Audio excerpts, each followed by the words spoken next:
Raise your hand if you've experienced disappointment because you've made goals and then not even come close to reaching them. I think having a simple crochet routine can totally change that. Let me explain how. We're coming into the last part of the year, and I think a lot of times this is it's very common for us, crocheters and knitters, to set a goal for ourselves. I think a lot of people try to crochet a lot for Christmas gifts, but then also as we will be entering in the first part of the next year, New Year's resolutions, they tend to get people just two situations where we can often set a goal like, make 6 blankets for charity this year, or finish all my whips, or make every single member of my family matching hats for Christmas. Also be my dreaded temperature blanket. I will link that video for you if you have not seen that. That is the perfect example of how I set a goal and disappointed myself within the first probably 6 weeks or so. And the thing is that setting these goals, a lot of times, they're just arbitrary numbers or arbitrary dates we set up, and there isn't really a lot of fact or like experience in choosing those numbers or days, and it puts a lot of pressure on us, and that pressure, it's all self-inflicted. And along with that pressure, then when we're not doing it, will oftentimes brings a lot of guilt. So if you are wanting to crochet something else, if you find a brand new pattern and want to do that, you're like, oh, but I have this temperature blanket that I have to do, and then you feel guilty for buying all that yarn for it and, getting everything set up and telling everyone you're going to do it, and then feeling yourself failing at it. Your crochet, your knit, your fiber, your yarn, it is supposed to be relaxing for you. It shouldn't be full of pressure and guilt and all the ick feelings.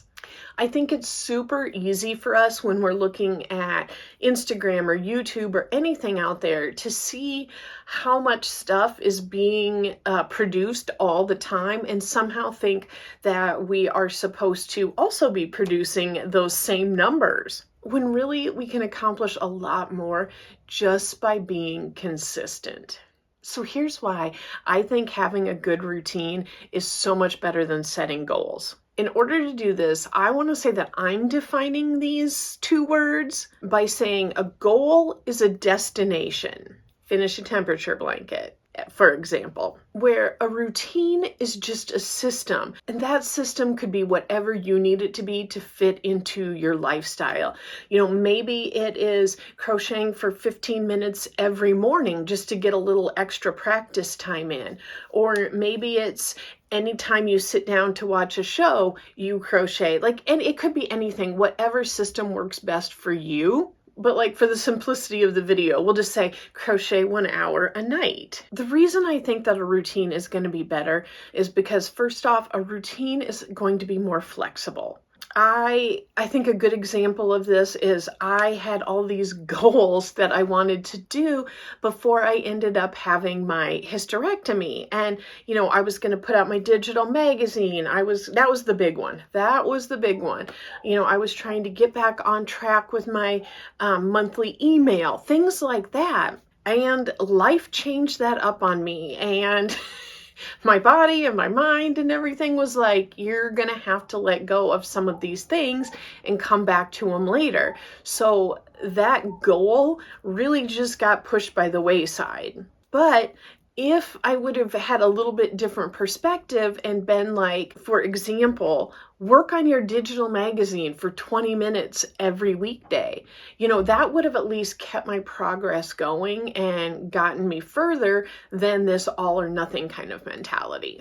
Another great thing about having a system and a routine is that it can build really good habits. So, say you're working on your goal is to finish a temperature blanket, and you do that all year, and then you're so burnt out from it and you never want to do another temperature blanket again, But if you just have a system of working on things, if your system is to crochet for 4 hours every weekend or a half an hour every weekday, whatever it is, you are going to be making progress, and you'll be getting those blankets or whatever turned out But again, the focus is on that system. It's not on the end result. And that takes away all of the like finish line mentality. You get satisfaction from knowing like, hey, I have stuck to my routine all month.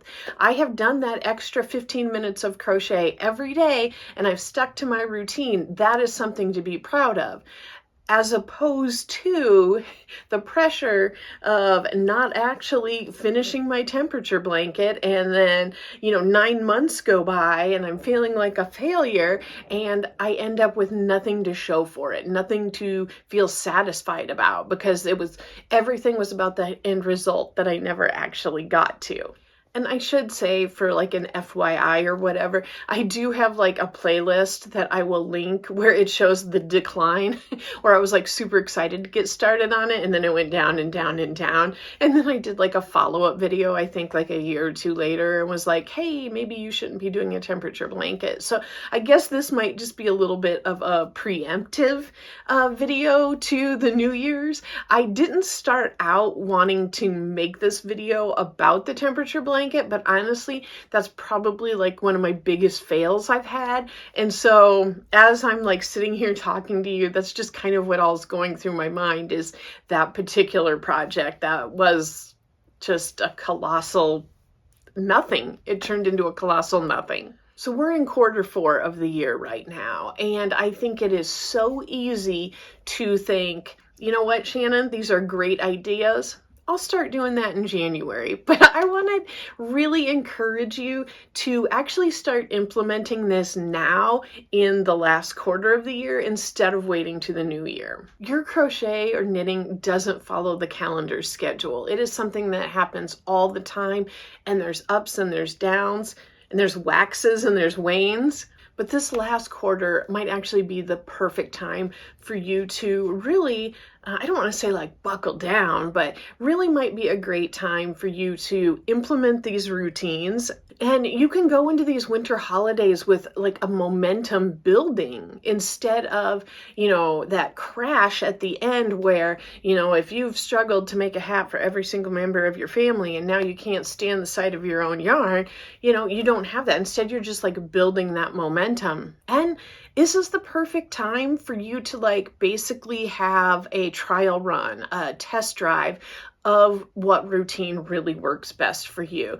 I can't really ever think of a time where I get something correct the first time I try something.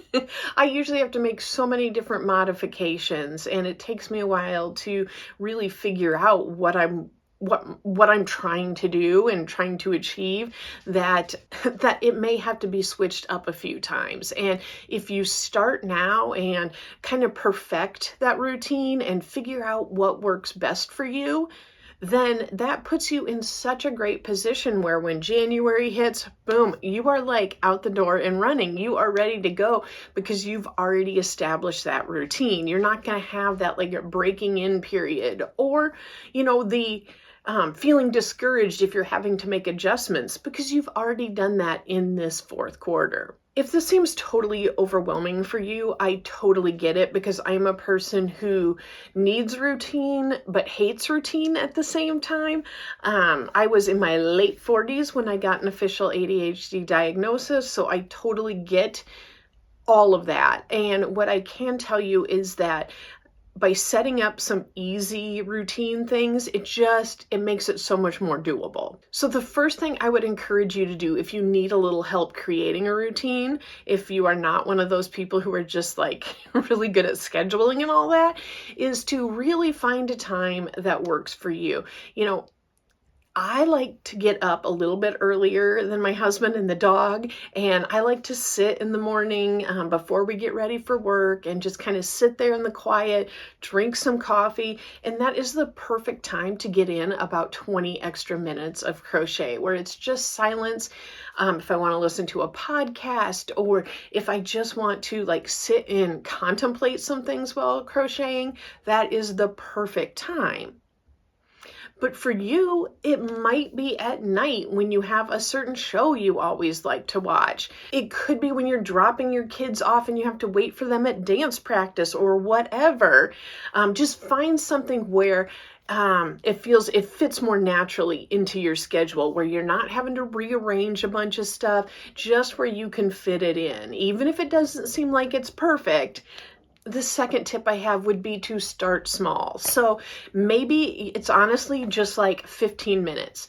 If you've been real sporadic, where you pick your yarn up and then you don't pick it up for several months and then you pick it up again, it might be something really easy. It's just like finding 15 minutes. Maybe it's 15 minutes on a break at work, 15 minutes on your lunch hour, anything like that, where you can just have that, have it in your car or whatever, and just start small. Start small. It is so much, you'll get so much more accomplished by doing like a solid few months of 15 minutes every day than ignoring it for 3 months and then powering through like 8 to 12 hours worth.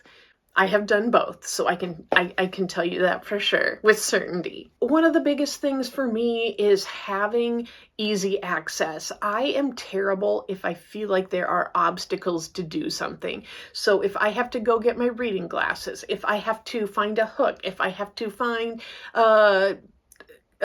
yarn needle, any scissors, anything like that. If I have to go off and find those things, it is an obstacle.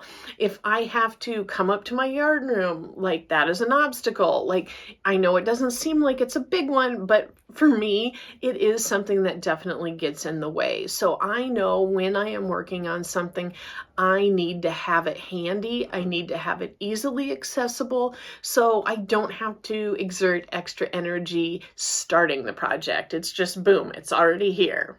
I have an older video I will put up here, and it is so my yarn room up here, I live in an 100-plus-year-old farmhouse. It's 120 years old, and I live in Iowa, so it is very cold in the winter, and this room is not my favorite room to be in the winter time.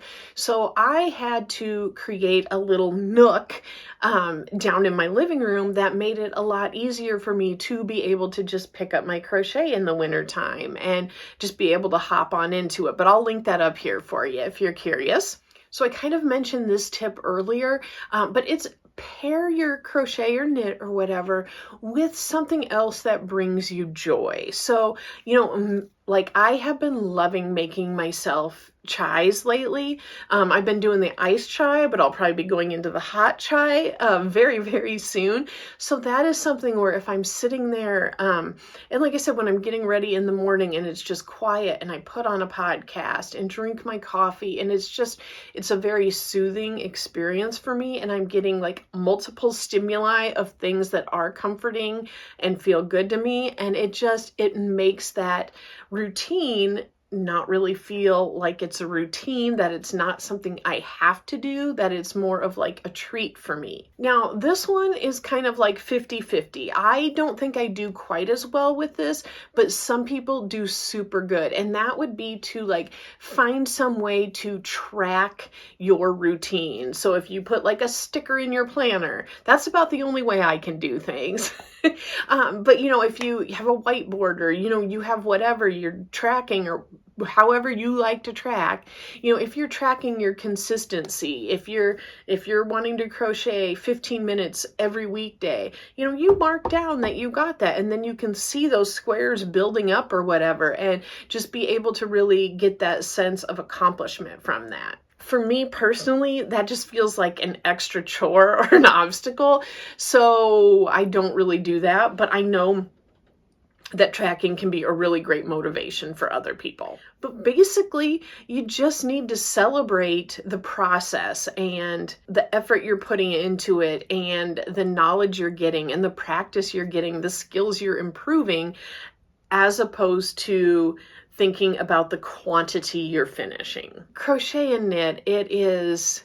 not a race, and it's so easy with social media to confuse that. I have done that so many times, and I just want to remind you gently that that is not what it's about. This is your personal fiber journey. It's not someone else's, and it's about what you like and how you like to do it. And that may be however slow or however fast that you enjoy it. So tonight is Monday night. I would encourage you to start this maybe tomorrow, maybe this weekend, maybe for next Monday, maybe just every time I put up a video you crochet. I don't know, if something to keep you on track and something to remind you, but start it now. Don't wait till January. You can always refine things. If it's not going how you want, you can switch it up. You can maybe decide you want to do it completely different. Maybe I don't know, but start now. Don't wait, and get a head start on everything before the new year. I am really looking forward to trying to improve a lot of different things this year. I'm working on wanting to create more wearables. I am just so on the fence, off and on, back and forth about whether I want to sell things locally. There's just so many things that I want to work on and want to try out and want to do better for my channel too. And I am excited for myself to try to implement this practice of starting these routines. And if you are looking at really trying to take things to the next level, I would encourage you to set up your own routine. Stop focusing on goals and end results, but just start with a simple daily or weekly routine. There will be a video up here if you would like to see it, and I am looking forward to talking yarn again with you soon. Bye!